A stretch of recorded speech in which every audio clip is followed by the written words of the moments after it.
ಓಂ ಗಂಗಣಪತಯೇ ನಮಃ. ಶ್ರೀ ಗುರುಭ್ಯೋ ನಮಃ. ಹರಿ ಓಂ. ನಮಸ್ಕಾರ. ಓಂ ತರಲಾಯ ನಮಃ. ಭಗವಂತ ವಿಶೇಷವಾಗಿ ಶ್ರೀಕೃಷ್ಣಾವತಾರದಲ್ಲಿ ಬಾಲಕನಾಗಿದ್ದಾಗ ಅನೇಕ ಲೀಲೆಗಳನ್ನು ತೋರಿದ್ದಾನೆ.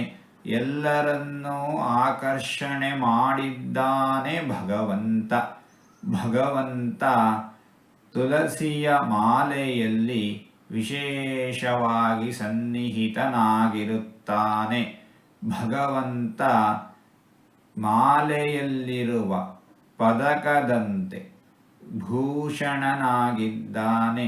ಎಲ್ಲಕ್ಕೂ ಎಲ್ಲರಿಗೂ ಭೂಷಣನು ಭಗವಂತ. ಎಲ್ಲರಿಗಿಂತ ಎಲ್ಲಕ್ಕಿಂತ ವಿಶೇಷವಾಗಿರುವವನು, ಉತ್ತಮವಾಗಿರುವವನು, ಶ್ರೇಷ್ಠನಾಗಿರುವವನು ಭಗವಂತ. ಇಂತಹ ಭಗವಂತನನ್ನು ತರಲಾಯ ನಮಃ ಎಂಬುದಾಗಿ ವಿದ್ವಾಂಸರು ವರ್ಣಿಸುತ್ತಾ ಇದ್ದಾರೆ. ಹೀಗೆ 4 ತೊದಲು ಮಾತುಗಳನ್ನು ಆಡಿದ್ದೇನೆ. ಇದರಲ್ಲಿ ಏನಾದರೂ ತಪ್ಪುಗಳು ಇದ್ದರೆ ಆ ತಪ್ಪುಗಳನ್ನು ಬಿಟ್ಟು ಒಳ್ಳೆಯದು ಅಂತ ಏನಾದರೂ ಇದ್ದರೆ ಆ ಒಳ್ಳೆಯದನ್ನು ಮಾತ್ರ ಸ್ವೀಕರಿಸಬೇಕು ಅಂತ ಹೇಳಿ ಪ್ರಾರ್ಥನೆ. ಈ ನುಡಿಗಳನ್ನೆಲ್ಲ ಆಡಿಸಿದ ಭಗವಂತನಿಗೆ ಸರ್ವವೂ ಸಮರ್ಪಿತ.